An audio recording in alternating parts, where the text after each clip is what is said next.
We open in a packed arena, house lights dimmed to a whisper, phones glimmer like distant constellations, while an anxious hush floats above the crowd. A lone spotlight slices the dark and lands on Loretta Lynn, Sequined Queen of the coal mines, ready to let her Kentucky twang ring through the Opry rafters. Instead, the first note splinters. A sore throat she hoped to hide crumbles into a flat, raspy scrape that makes every jaw in the balcony clench. The band soldiers on, eyes wide, waiting for her to write the melody, but Loretta's voice rattles like gravel down a tin chute. Backstage tape later reveals her whispering, "Just get through it, honey," before she steps into another verse that buckles under its own weight. Years on, that single cracked syllable still circulates in slow-motion loops, a monument to vulnerability dressed in rhinestones. Not every stumble is so polite. Smash cut to a smoke-soaked honky tonk in 1979 where Johnny Paycheck sways beneath flickering neon. He slurs through, "Take this job and shove it," flipping verses, dropping beats, and snarling improvised threats that never belonged in the radio edit. Some say he chased the mic with rye, others whisper stronger spirits or a discreet bump of coke backstage. Whatever the chemistry, the outlaw's vocal cords unravel faster than his temper. A heckler shouts for a refund. Paycheck shoots back, "Buy another round and I'll try it again, maybe." Bootleggers captured every wobble, and that chaotic rendition became boot stomp legend. Proof that country grit sometimes curdles into pure chaos. When the bottle doesn't sabotage the melody, age occasionally does. Willie Nelson's 2019 rendition of "Blue Eyes Crying in the Rain" carries the weary tremor of a voice that has sung more miles than most engines have driven. His breath flutters like a moth at a porch light, phrases landing just shy of their perch. Fans clutch their chests, torn between loyalty and heartbreak. That same touring season, Kenny Rogers battled timing during Lucille, leaning on the lyric monitor like a sailor on a rail. Each late entrance exposed the gap between memory and muscle. The crowd finished lines for him, equal parts tribute and rescue mission. Conway Twitty learned similar lessons in the 80s. Long after tight-fitting jeans topped charts, he tried to sell the fantasy on stage, but the key wouldn't bend to meet his aging baritone. He forced a flirtatious growl. It arrived as a strained groan. Behind him, a steel guitar whined sympathetically, almost embarrassed. George Jones faced the opposite issue. Too much unfiltered emotion. In a raw 1983 performance of The Grand Tour, he dragged each vowel like a man hauling chains, over-singing until the string section looked nervously at the conductor. Reviewers dubbed it the operatic breakdown, and fans still debate whether it's brilliance or public heartbreak. Waylon Jennings' Outlaw Laureate scored perhaps the rowdiest debacle. During a Luckenbach, Texas barn burner, he ambled on stage in a cloud of cigarette haze, guitar hanging like a sidearm. 2 verses in, he forgot the words, chuckled, and replaced them with a rowdy tale about a bar fight in Tucson. The drummer tried to follow, stumbled, and the groove skidded sideways. Waylon winked, slurred a punchline, and the faithful roared even as first-timers exchanged bewildered glances. It was a glorious mess, proof that unpredictability can sometimes trump pitch. But disaster isn't limited to seasoned legends. 15-year-old Tanya Tucker once unleashed Delta Dawn on live television, nerves jangling like wind chimes in a squall. The final chorus shot several cents sharp, punching studio monitors into the red. Producers later apologized to affiliates for technical distortion, knowing full well it wasn't the wires. Linda Ronstadt, queen of Canyon Rock, oversang Silver Threads and Golden Needles during a late 80s tour stop, pushing every phrase into shrill overdrive until critics nicknamed it Silver Nails. Even prodigies can split seams. Crystal Gale found trouble at the opposite extreme. In an intimate acoustic set, her trademark silky tone evaporated without reverb to cloak it. "Don't It Make My Brown Eyes Blue" sounded paper-thin, the tender whispers lost somewhere between stage monitors and the back row. Fans murmured that the hall's dry acoustics exposed a fragility the lush studio mix always masked. Charlie Pride faced an even harsher foe, lingering illness. Post-recovery breaths came shallow. Kiss an angel good mornin' wobbled under the weight of depleted lungs. Some listeners wept, others wished the promoter had canceled. Television specials magnify flaws with cruel clarity. Barbara Mandrell attempted a triple threat spectacle: tap dancing, costume changes, and belting Sleeping Single in a Double Bed. Yet Oxygen betrayed her. By the final key change, she was chasing the backing track like a dog after a mail truck. Porter Wagoner, sparkling in rhinestones during his senior year's tour, crooned, "Green, green grass of home," a half step off, eyes glazed with nostalgic determination. Some walked out, others stayed, convinced loyalty mattered more than tuning. And then there are the deep-cut curiosities crate diggers cherish. Marty Robbins once reinvented El Paso as operatic theater, rolling every R, pantomiming gunfights with his free hand. The crowd giggled where they once gasped. Hank Williams Jr., hungry to modernize, dropped an unplugged 1992 screamfest of "A Country Boy Can Survive." His gravelly roar soared beyond pitch, landing somewhere between metal growl and backwoods sermon. An alternate studio take of Jim Reeves crooning "He'll Have to Go" leaked years later, showcasing nasal misfires and awkward phrasing that would have derailed any more fragile career. What keeps these sonic pratfalls alive? Schadenfreude, certainly. There's a guilty thrill in watching God stumble. But deeper still is our fascination with authenticity. We suspect studio perfection is polished illusion. A cracked note verifies that somewhere behind the velvet curtain stands a human taking real-time risks. Social media accelerates the process. A single TikTok loop of George Jones over-singing sparks reaction duets from vocal coaches, comedians, and bedroom producers, dissecting diaphragm support one frame at a time. Virality blurs lines between mockery and honor. Memers slap neon captions, "Loretta's larynx fail," over grainy footage. Yet in doing so, they introduce her catalog to younger listeners who then stream the pristine originals. Streaming services notice algorithmically nudging vintage anthologies into Gen Z playlists. A label executive once joked, "Every flat note is a free ad." Box set reissues now boast bonus discs titled "The Infamous Night," complete with glossy essays reframing disaster as daring authenticity. Industry veterans quietly coach newcomers on crisis containment. Rule 1: own the stumble. When Willie forgot a line, he laughed, told a joke about memory loss, and restarted a fret lower. The crowd cheered louder for honesty than they would have for perfect mimicry. Rule 2: spin the narrative fast. Conway's camp blamed allergies. Whalen's team blamed outlaw exuberance. Even thin excuses redirect headlines away from harsher whispers. For fans, the magnetism lies in adrenaline. Picture sitting 3 rows back when Porter Wagoner's voice veers into an uncharted key. Your stomach drops like a roller coaster, unsure whether he'll stick the landing. That heartbeat of risk bonds audience to artist in a way no studio track can. It's the same thrill that drives extreme sports or live improv comedy. Failure lurks at the edge, sharpening every success that survives. Memory is selective. Over time, humiliation dulls, leaving only narrative gold. Dolly Parton's 1989 crack is now evidence of fearless grit. Loretta's croak is reframed as coal dust realism. Johnny Paycheck's slur morphs into blue-collar protest anthem. The flop becomes fable, retold until it glows with heroic sheen. Raw footage remains, gently reminding the diligent that legends are stitched from imperfect cloth. Still, not every career survives a catastrophic night. Some artists retreat, others lean in. Hank Williams Jr. doubled down on rowdy bravado after critics mocked his unplugged shoutfest, cultivating an image where rough edges became brand signatures. Buck Owens laughed off his drunken drag, then recorded a novelty tune titled Out of tune, but never out of beer.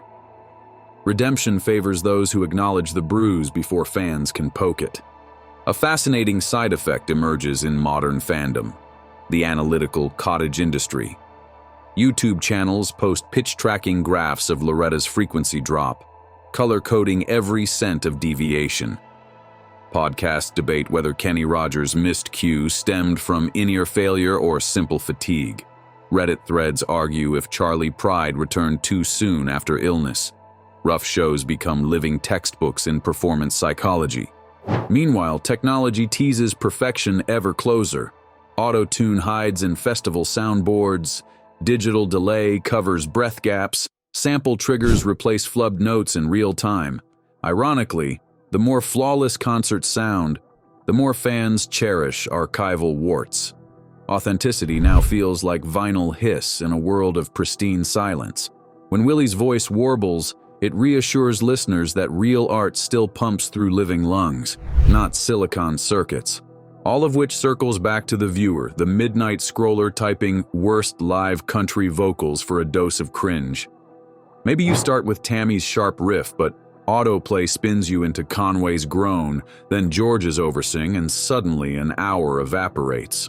Laughter leads to fandom, imperfection opens the door.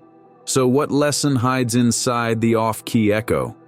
Greatness is not the absence of error, but the courage to perform where error lurks. Every singer in tonight's Rogues Gallery dared to chase a note that got away. Some nights the note hides, some nights it taunts. Either way, the attempt writes a story deeper than any flawless recital. Here's the practical takeaway. Never fear the live wire. A cracked syllable might sting, yet it can spark conversation that keeps your work circulating long after perfection fades. The internet forgets average. It remembers spectacular triumphs and spectacular failures. Land in either zone and you'll be meme immortal. Stay safe and the scroll moves on. As the house lights rise on our tour of sonic mishaps, reflect on your private playlist of guilty pleasures. Maybe it's Willie's trembling high note or Porter's unintended half-step. Maybe Dolly's split-second fracture feels more human than any crystalline peak. Whatever moment you replay, know you're part of a hidden fellowship. Listeners who find flawed beauty in the crack between intention and execution. Our own voices quiver too. So tomorrow, when you queue up pristine digital tracks, let your mind wander back to the night Conway growled off key or the afternoon Buck Owens slow danced with disaster. Hear the courage behind the cringe, and if you ever step on stage, be it karaoke bar or stadium, remember every legend you love has tasted the metallic bite of a wrong note and lived to sing again. Perfection dazzles, but imperfection echoes, and echoes, and echoes. Merle Haggard deserves his own footnote, and it is written in wobbling ink across farewell tour footage of Okie from Muskogee. Gaunt yet defiant, he fires up an anthem that once stabbed the air like barbed wire, only to find time has clipped his glide. Vowels sag, consonants blur, and his band, sidemen who can read the hag's shoulders like sheet music, quietly transpose mid-song. Some blame chest infections, others murmur about relentless touring.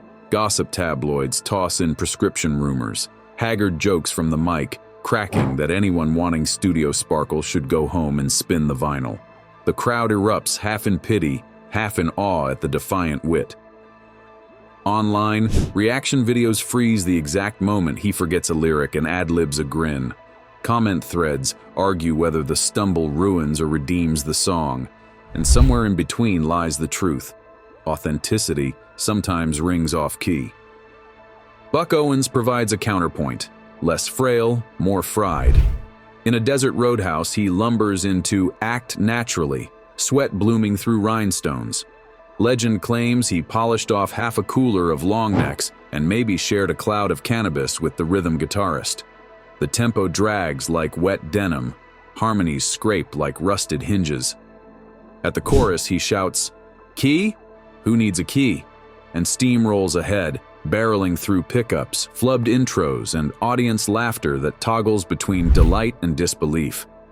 The bootleg hit radio banter segments, turning farce into folklore. Bakersfield's sales spiked, proving even wreckage can sell tickets. Technology may cushion future mishaps, but in the golden decades of our gallery, singers fought bare-knuckled with primitive monitors that squealed or died mid-verse.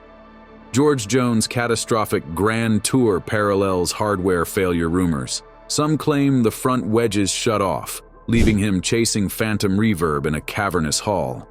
Others point to the bottomless mug he sipped between verses, contents likely stronger than sweet tea. Whatever the cause, he poured emotion so violently into the void that the void shouted back in feedback. Roundtable chats among modern engineers show how calamity snowballs. One mistimed in-ear mix or a loose cable that pops like gunfire forces a singer to tighten the throat. Tension breeds strain, strain breeds flats and sharps that spiral outward.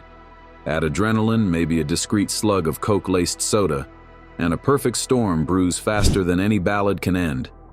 The mishaps of our 20 legends might read like comedy, but for the artists they felt like trapdoors opening under stilettos. And so the cycle continues.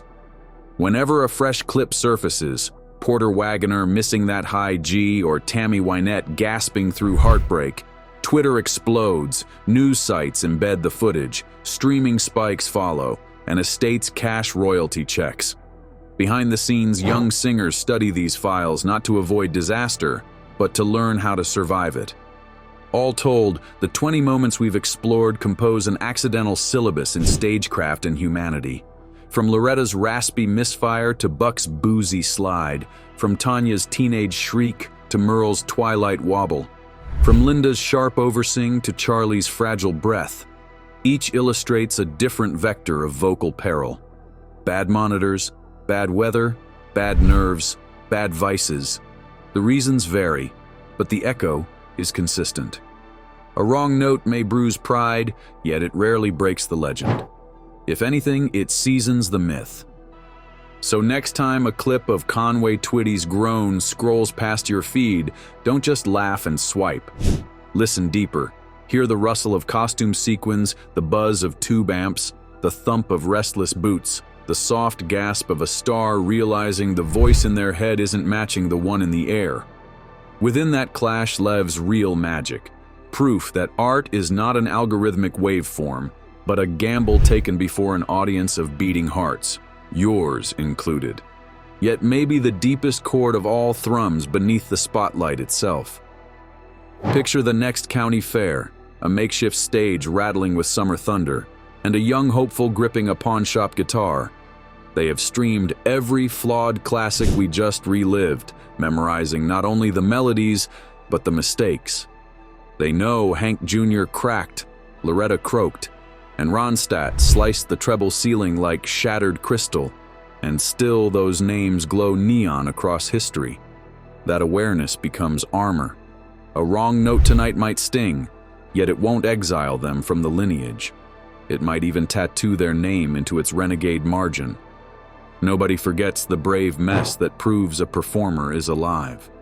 Out in the scrub of the audience, a teenager records on an aging phone. That shaky clip may drift onto tomorrow's algorithmic tide.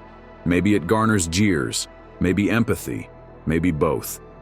In 10 years, it might resurface as a teaching moment on a channel that hasn't been invented yet, its artifact value growing with every sunrise. The cycle is relentless. Human effort, human error, human storytelling. Artificial intelligence can synthesize pitch, but it cannot program the goosebumps that rise when a voice trembles on the brink of collapse, then claws back, war-painted in raw determination. One day, even our 20 infamous flubs will sound quaint beside the holographic debacles waiting in cloud archives. Audiences will chuckle at dated gear and grainy footage, yet they will still lean closer when Loretta's throat rasps or Willie's breath gives out mid-phrase. Authenticity ages like campfire smoke, seeping forever into whatever fabric the future is stitched from. So, if you ever doubt your own shaky measure, remember those legends. They walked into arenas armored only with stubborn hearts and the hope that art was worth the gamble. They missed, they bled, they kept singing. Let that legacy steady your breathing the next time your name echoes through a PA. Whether you soar or falter, you join the same unbroken choir of cattle drive crooners, roadside divas, and outlaw poets whose imperfections built the mansion of country music. Step up, breathe deep, swing hard, leave a dent. Because the real secret isn't flawless technique, it's the courage to court disaster in front of strangers who paid to see truth. And truth, like moonshine, always burns on the way down, but leaves a sweeter warmth than any auto-tuned illusion ever could. That warmth is waiting for you too. Let the stage lights paint your silhouette while your heartbeat drums louder than any kick pedal behind you tonight alone. So take the mic, risk the fall, and write your echo. Stay curious. If you enjoyed this video, like and subscribe, and also click the next video shown on your screen.